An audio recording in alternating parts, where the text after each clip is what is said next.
Understanding Tidal Boundaries, a guide for English learners. Hello, everyone. Welcome to our English learning series. Today, we're going to explore the meaning of an interesting phrase, tidal boundary. This term is not just useful for language learners but also offers a glimpse into the world of geography and nature. Let's dive in and understand what tidal boundary really means. Tidal boundary refers to the line or area where the sea meets the land. This boundary is not fixed. It changes with the rise and fall of the tides.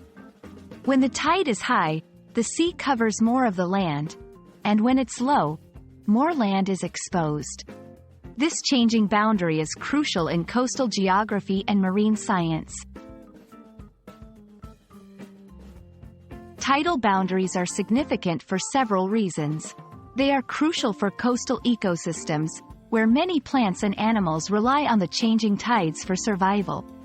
Tidal boundaries also affect human activities such as fishing, navigation, and coastal management.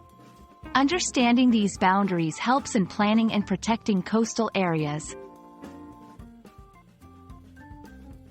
While tidal boundary is a technical term, it can also be used metaphorically in everyday conversation.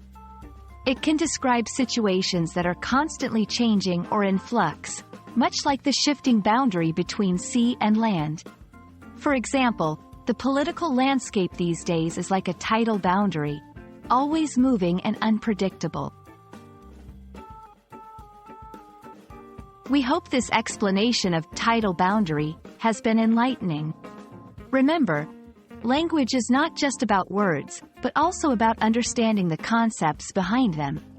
Stay curious and keep exploring new phrases and their meanings. See you in our next video.